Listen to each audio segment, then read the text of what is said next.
Pass prices increased this Monday, September 4th. So hopefully this video will provide some information or some insight on helping you decide whether to buy or not to buy the Epic Pass, and maybe just share some tips or things that you might not have known about the Epic Pass as a whole. It's important for me to disclose with you guys that I am in no way affiliated or sponsored by Vail or Epic Pass, anything like that. I have always bought my own pass in full price. They didn't reach out to me to say, hey, make a video reminding people to buy an Epic Pass. So all of my opinions and stuff are my own, and I have no way, never even spoke to Vail Resorts. So we went to 31 ski resorts just this last winter alone, 7 of which were Epic or Vail Resorts. But I think the important things to consider when looking at an Epic Pass or any big ski pass is your budget, obviously, where you live, where you normally ski, and if you are planning on doing any ski vacation or trips this season.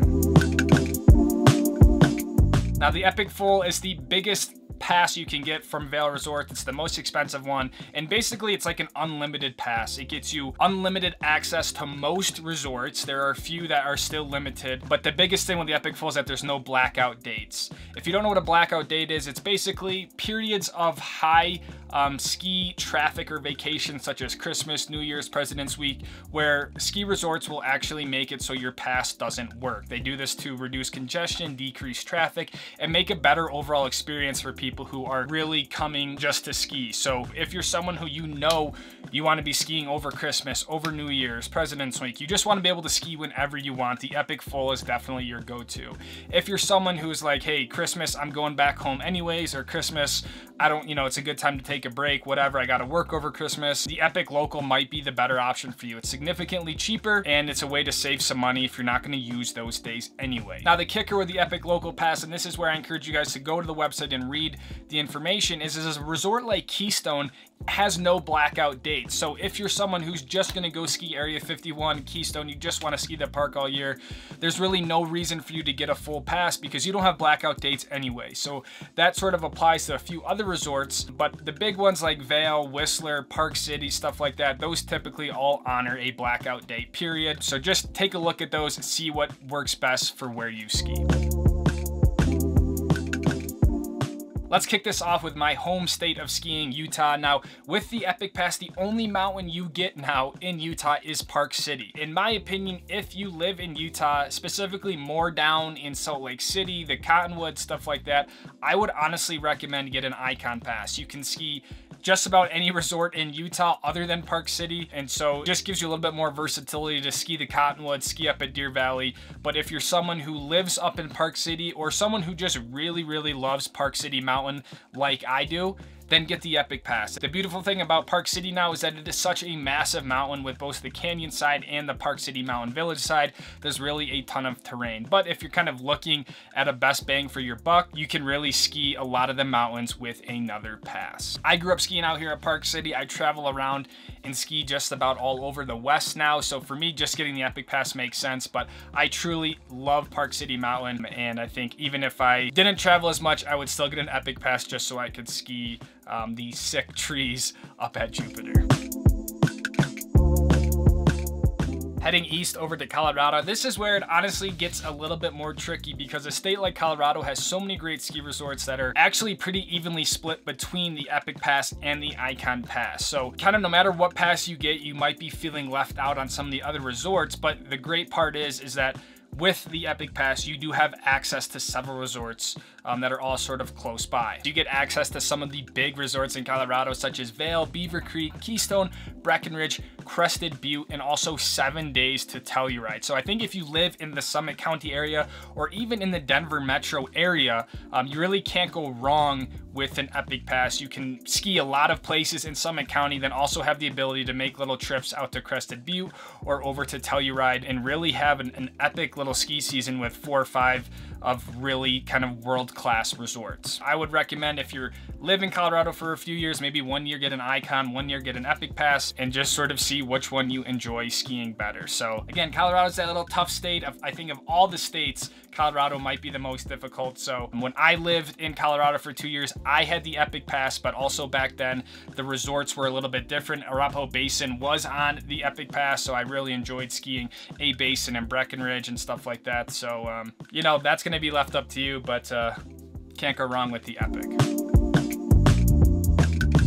Jumping over a few states to California. Now this is another one of those tough ones because there's so many great resorts in California, again split amongst the two passes, but I think the Epic Pass really shines in South Lake Tahoe. I think if you are down in the LA area and you ski Mammoth a lot or Big Bear, the Epic Pass doesn't really make sense. But if you're more up in the Northern California area, Sacramento, San Francisco, and you kind of are closer to the Truckee, Tahoe area, the Epic Pass might make a little bit more sense. However, even up in Northern Tahoe and Truckee with Squaw Valley and Alpine Meadows and stuff like that, again, might not make the most sense. But if you're down in South Lake Tahoe, you have Heavenly and you have Kirkwood. Both are great, awesome resorts. So if you're spending time there this winter, again, I think it's a no-brainer with the Epic Pass. And it even gives you the opportunity to head north a little bit to Truckee, check out North Star, do some park skiing, whatever it is you want to do. So again, that's where it's really important to look at your location, where you're at, where you want to be skiing mostly, and make the decision from there. If I lived in that Tahoe area, I'd probably go with the Icon Pass just so I could ski that whole Palisades area. I feel like I like those resorts a little bit more.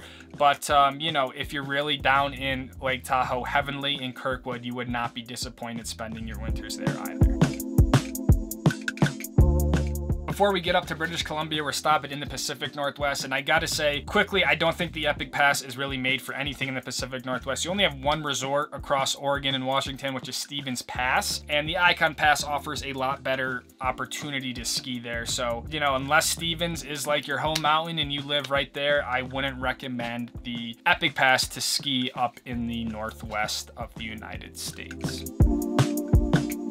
But as we head even further north across the border up into British Columbia, obviously you have Whistler, which is a no-brainer if you live in Vancouver or heck, even Northern Washington, and you are constantly commuting up there.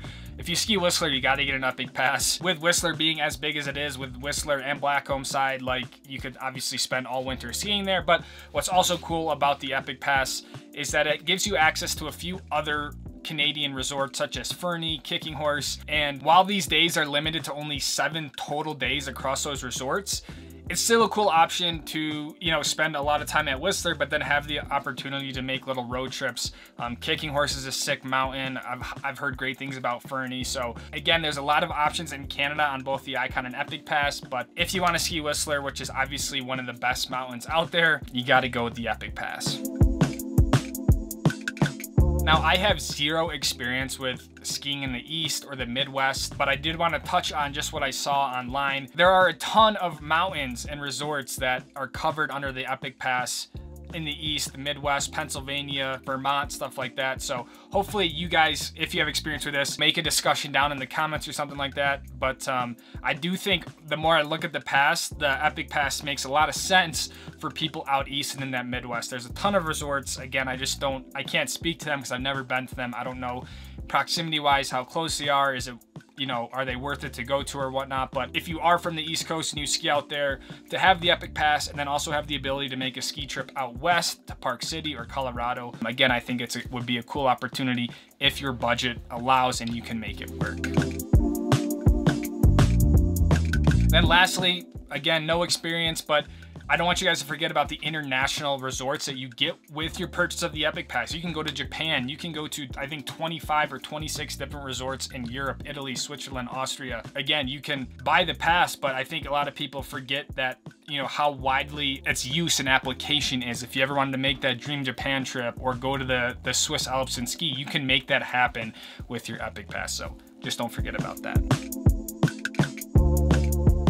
Don't forget about the other benefits that come with your purchase of your Epic Pass. If you're gonna spend $900, $1,000 on this pass, you wanna get as much as you can out of it. One of the best things about the pass is the 20% off food, lodging, rentals, lessons. So I see a lot of people, if you go and you get food at a lodge, take your Epic Pass with you because you give it to the cashier and it literally takes 20% off your already extremely expensive cheeseburger or salad or whatever it is you got. I actually used this a few times in Whistler and some other resorts, and it was just nice to save a little bit of money. And it's something that a lot of times you already have on you. So, you know, take advantage of the 20%. We want to save money so we can get new skis or ski more or go on different ski trips, right? So the other cool thing about the Epic Pass is that it comes with like a warranty. It's called Epic Coverage. No additional cost. If you get injured or sick or whatever, you can work with Epic to get a refund or, you know, delay your pass till next year. So the fact that Epic now offers this with your pass at no additional cost is just, again, another nice feature to have. So if you do get injured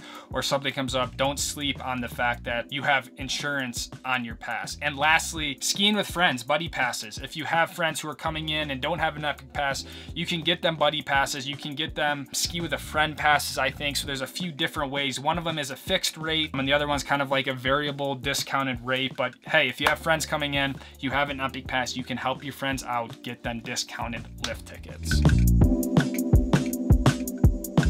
The last thing I want to touch on and remind you guys, which when I looked at them, I was like, wow, this is a great deal, are the Epic 1 to 7 day passes. These are basically a custom Epic pass that is anywhere from 1 to 7 days, depending on how many days you buy, that you can use at any time during the season. So if you know you're gonna make 2 trips out west, you know, 2 weekend trips, you can get a 6 or 7 day pass, and then you can just show up to the mountain and you have basically 7 days loaded on the pass. So you don't have to go to the ticket window, you don't have to worry about getting another pass, you just pre-buy these and then you can use them whenever you want. No blackouts, stuff like that. The reason why I bring this up is for a 7-day pass, right now it's $612, which comes out to 88 bucks a day to ski at a Vail Resort, which is kind of bonkers. Like 88 bucks a day for a lift ticket. If I told you that, you'd be like, hell yeah, I want to go ski Park City or Vail, right? So again, if you don't want to make the jump to a full Epic or you don't think you're going to ski that many days, definitely look at the smaller pass options because you can get a crazy discounted deal on something that makes a lot of sense. Now, the only downside with this pass is that as soon as you scan that pass for the day, that day is used. So you kind of like in the mode of making the most out of the day, where as a season's pass or a full pass, like if you go and you just ski 1 or 2 runs, it's not a big deal. But if you go and you scan that pass, that day is taken. So make sure you get what you want out of the day. So this was definitely not meant to be an Epic versus Icon Pass video. I will make one of those in the future, kind of going more head to head. This was more like, hey, Epic Pass is going up. If you want to get one, get it now so you don't spend more money. Right now, the Epic Full Pass is $929 and the Epic Local is $689. I don't know exactly how much they increase, but there's no need to spend more money than you need to if you can help it. Epic also offers like a financing program, $0 down, 0% APR. So it's kind of just like a way to make it a little bit more digestible. I think you can pay like $70, $80 a month and just pay off your pass and not have any interest or all that sort of stuff that comes with it. So again, another good option to help make skiing a little bit more accessible and make it so you are out there on the slopes with us this winter. So hope you guys enjoyed. A little quick, I haven't done one of these in a while, but expect kind of more ski type videos like this trickling out to help us get ready for the season. Let me know what you're doing this year. Thank you guys for watching. See you guys in the next episode. Take it easy, fam. Video from Luna.